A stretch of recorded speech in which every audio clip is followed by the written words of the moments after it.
Hey everybody, I had to tune in tonight to watch Cosmos, hosted by Degrasse Tyson, because I watched the original Cosmos in 1980. That's right, 34 years ago. And it was Skyline High School water cooler television must watch at the time.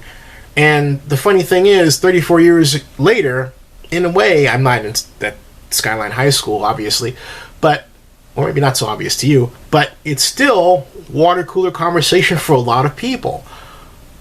This Cosmos was just amazing and awesome to watch.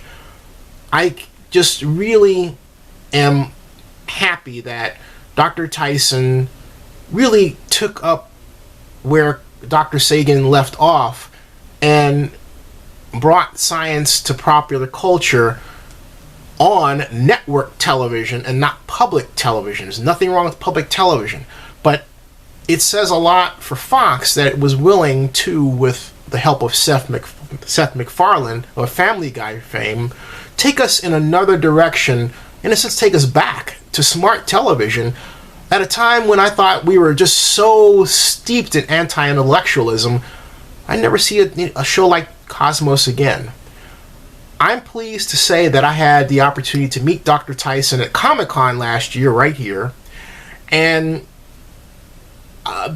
it was not anything particularly magical. He was hanging out in a restaurant bar area, and I went over and introduced myself. We had a exchange a few pleasantries about how he liked Comic-Con, and I wanted to interview him later, and schedule couldn't quite match. Happens.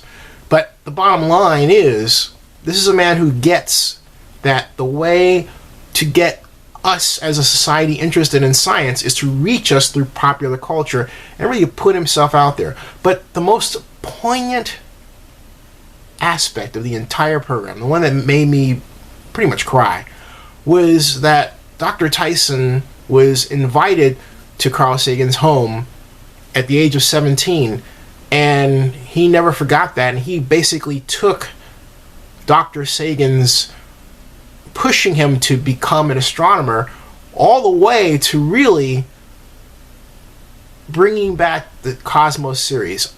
I'll bet Dr. Sagan in heaven is crying as I speak. But in searching for photographs to make for this vlog, I had to find this one of Dr. Tyson. That's how he looked back then. Boy, what was that? He looked more like Jimi Hendrix than an astronomer. He didn't look like a nerd at all. Wow. Times change, and isn't it wonderful? But to learn, however, that 34 years ago, a white, well-known astronomy professor took time to bring a black, unknown teenager from the Bronx into his home and encouraged him to study astronomy. And we're all the better for it today.